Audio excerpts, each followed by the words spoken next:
Assalamualaikum warahmatullahi wabarakatuh, anak-anakku sekalian. Hari ini kita tidak akan dulu penugasan ya. Hari ini Ibu akan menjelaskan sedikit tentang KI atau kompetensi inti, KD, kompetensi dasar, KKM, dan penilaian untuk mata pelajaran bahasa Indonesia yang akan Ibu jelaskan hanya untuk semester kedua. Tolong disimak baik-baik.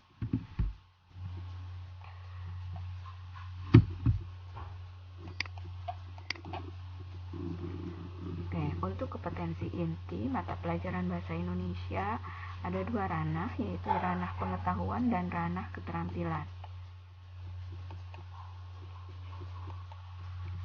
Nah, untuk ranah pengetahuan, kalian diharapkan memahami pengetahuan baik fakta, konsep, prosedur berdasarkan rasa ingin tahu tentang ilmu pengetahuan, teknologi, seni budaya terkait fenomena dan kejadian yang tampak mata. Jadi untuk ranah pengetahuan ini, kalian diharapkan memiliki pengetahuan atau fakta atau konsep atau prosedur tentang materi yang ada di pelajaran bahasa Indonesia. Yang kedua, kalian diharapkan memiliki keterampilan, yaitu keterampilan untuk mencoba, mengolah, dan menyajikan dalam ranah konkret, menggunakan atau menguraikan atau merangkai, memodifikasi, dan membuat, dan ranah abstrak. Ya, boleh konkret, boleh abstrak, menulis, membaca, menghitung, menggambar, mengarang, sesuai dengan yang dipelajari di sekolah dan sumber lain yang sama dengan sudut pandang atau teori. Jadi selain kalian harus memiliki pengetahuan, kalian juga harus memiliki keterampilan. Contohnya begini, nanti kita akan belajar mengenai teks laporan percobaan. Nah, kalian harus memiliki pengetahuan tentang teks laporan percobaan itu bagaimana, seperti apa. Nah, setelah itu pada akhirnya nanti kalian harus memiliki keterampilan untuk membuat teks laporan percobaan. Seperti itu anak-anakku. Oke. Selanjutnya, materi untuk 1 tahun ke depan, yang pertama adalah melaporkan hasil percobaan. Ini yang pertama. Jadi kita nanti akan belajar melaporkan hasil percobaan. Mungkin di antara kalian sudah pernah melakukan percobaan di laboratorium. Nah, ini nanti kita akan pelajari bagaimana bentuk teksnya, teks laporannya. Kan kalau kalian melakukan percobaannya itu ke IPA-nya, di IPA-nya. Tapi membuat laporan hasil percobaannya itu ada di mata pelajaran bahasa Indonesia. Kemudian kita juga akan belajar menyampaikan pidato persuasif. Ya, nanti kalian harus tahu apa itu pidato persuasif. Kemudian materi selanjutnya adalah menyusun cerita pendek. Jadi kalian diharapkan bisa menyusun atau membuat cerita pendek. Ini ada di semester pertama. Kemudian memberikan tanggapan dengan santun. Kalian menanggapi sesuatu dengan bahasa yang baik. Nah, itu memberikan tanggapan dengan santun. Materi selanjutnya adalah menyajikan teks diskusi. Kalian berdiskusi bagaimana bentuk teksnya. Itu yang nanti disebut di sini materi menyajikan teks diskusi. Dan yang terakhir adalah menyusun cerita inspiratif. Itu materi untuk kelas 9. Namun, selain materi-materi ini, kalian diharapkan memiliki kemampuan literasi. Jadi untuk 1 tahun ke depan, kalian diharapkan bisa membaca 12 buku minimal atau 16 buku minimal non pelajaran, boleh cerpen, boleh novel dan sebagainya. Dan itu menjadi poin tersendiri untuk kalian untuk penambahan nilai. Oke, selanjutnya ini materi untuk KD untuk semester ini ya, KD di semester pertama. Yang pertama adalah melaporkan hasil percobaan. Melaporkan hasil percobaan, nanti ada KD-nya adalah mengidentifikasi informasi laporan percobaan. Jadi kalian baca jenis-jenis teks laporan percobaan atau kalian lihat di YouTube bagaimana teks laporan percobaan. Nah, setelah itu kalian lihat strukturnya apa saja sih kalau teks laporan percobaan. Nah, ini KD mengidentifikasi laporan percobaan. Yang kedua adalah menyimpulkan informasi laporan percobaan. Nah, setelah kamu baca, setelah kamu simak, kamu lihat di dalamnya itu ada teks laporan percobaan, itu ada apa saja. Kamu simpulkan isinya seperti apa.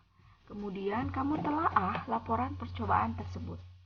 Nah, setelah itu kamu membuat percobaan di rumah dan menyajikan laporan percobaannya dalam bentuk tertulis. Seperti itu. Itu laporan hasil percobaan adiknya. Yang kedua adalah KD menyampaikan pidato persuasif. Ini salah sedikit ya. Harusnya persuasif. Pertama adalah mengidentifikasi informasi pidato persuasif. Jadi ada pidato persuasif, kamu baca, kira-kira strukturnya seperti apa, isinya bagaimana. Nah, ini bagian mengidentifikasi informasi pidato persuasif. Selanjutnya adalah menyimpulkan hasil identifikasi pidato persuasif. Jadi kamu simpulkan hasilnya. Ya. Kemudian menelaah. Nah, menelaah kira-kira isi pidato persuasif seperti apa, di jenis-jenis pidato persuasif yang kamu baca isinya bagaimana. Nah, terakhir kadeknya kamu harus bisa menuangkan ide dalam bentuk pidato persuasif. Jadi membuat teks pidato persuasifnya. Seperti itu. Kemudian menyusun cerita pendek. Ini materinya. Kemudian KD-nya adalah mengidentifikasi cerita pendek. Kamu baca cerita pendek, ya, beberapa cerita pendek. Kemudian kamu simpulkan unsur cerita pendek tersebut. Ada apa di cerita pendek tersebut unsurnya? Temanya bagaimana? Ya. Kemudian bagaimana ceritanya? Nah, ini menyimpulkan unsur cerita pendek. Setelah itu kamu menelaah struktur dan kebahasaan cerita pendek. Kamu lihat strukturnya ada apa saja. Ya. Kemudian kebahasaannya berbeda tidak dengan teks-teks lain, misalnya dengan teks pidato persuasif. Nah, ini di penelaah struktur dan kebahasaan cerita pendek. Setelah itu, kamu ungkapkan pengalaman kamu dalam bentuk cerita pendek. Oke, selanjutnya adalah mengidentifikasi teks tanggapan, memberikan tanggapan dengan santun. Ini pertama menanggapi teks tanggapan. Jadi ada teks tanggapan, kamu identifikasi isinya apa saja, tentang apa saja yang boleh ditanggapi dalam teks tanggapan. Ya. Kemudian simpulkan informasi dalam teks tanggapan tersebut. Nah, setelah itu kamu telaah struktur dan kebahasaan dari teks tanggapan tersebut. Ini. Setelah itu kamu telah strukturnya apa saja, kemudian ciri kebahasaan dari teks tanggapan apa saja. Oke, selanjutnya mengungkapkan teks tanggapan secara lisan dan tertulis. Jadi kalian nanti boleh menanggapi secara lisan dan tertulis teks tanggapan. Jadi ada sesuatu yang bisa kamu tanggapi. Setelah kamu tanggapinya harus bisa secara lisan dan bisa secara tertulis. Ini KD untuk semester 2. Nah, KKM atau kriteria ketuntasan minimalnya untuk di kelas 9 selama 1 tahun adalah 77. Jadi nilai kamu tidak boleh kurang dari 77. Baik dari penugasan, ulangan. Oke. Penilaiannya, untuk penilaian itu ada dari tugas-tugas, dari kehadiran juga, nah, dipertimbangkan juga dari poin. Tadi mereview buku itu juga akan dimasukkan poin, ya, poinnya untuk tugas-tugas. Nanti nilainya berdasarkan tugas-tugas yang masuk, kemudian ulangan harian, ya. Nanti kita akan ada ulangan harian atau kuis di sini, kemudian UTS dan UAS. Tapi untuk di awal kita akan mengadakan asesmen. Asesmen ini tidak masuk ke dalam penilaian, ya, tidak termasuk tugas, tidak termasuk ulangan harian ataupun UTS dan UAS, tapi sebagai bekal dasar ibu sejauh mana kemampuan kalian. Nah, nanti ada UTS UAS. Ini penilaian untuk semester ini. Itu saja mungkin dari ibu untuk perkenalan kita hari ini. Nah, bagaimana proses dan metode pembelajarannya selama daring? Untuk proses dan metode pembelajaran secara daring kita akan menggunakan berbagai metode. Bisa dengan grup WA, kemudian juga bisa menggunakan Google Classroom, atau nanti ada kuis-kuis misalnya di Kahoot, menti.com dan sebagainya. Nanti divariasikan. Informasi yang paling banyak itu akan ibu share di grup WA. Jadi kalau bisa semua masuk ke grup WA. Jadi informasinya akan disampaikan kalau yang punya gawe tentunya. Tapi kalau yang tidak punya, boleh meminta informasi dari temannya dan ibu akan memberikan informasi. Jadi bolehlah kalian datang sekali-sekali yang tidak punya gawe ke sekolah. Nah, mudah-mudahan pandemi segera berakhir dan kita akan melaksanakan proses pembelajaran secara tatap muka. Namun, dalam proses pembelajaran tatap muka tentu saja tidak semua siswa bisa masuk ke dalam kelas. Hanya satu kelas mungkin hanya 20 orang.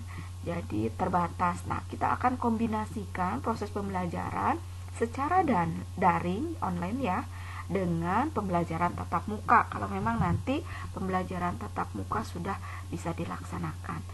Itu saja anak-anakku sekalian untuk hari ini. Ibu yakin kalian masih ingin ya menikmati dulu ya liburannya. Jadi sekarang untuk hari ini, minggu ini, ibu tidak akan dulu memberikan tugasan dan juga materi akan kita laksanakan minggu yang akan datang. Simak saja, kalian cari saja materinya, cari di Google boleh tentang tes laporan percobaan ya, atau misalnya di YouTube apa itu laporan percobaan, silahkan kamu cari. Nanti minggu yang akan datang kita akan bahas mengenai itu. Terima kasih. Wassalamualaikum warahmatullahi wabarakatuh.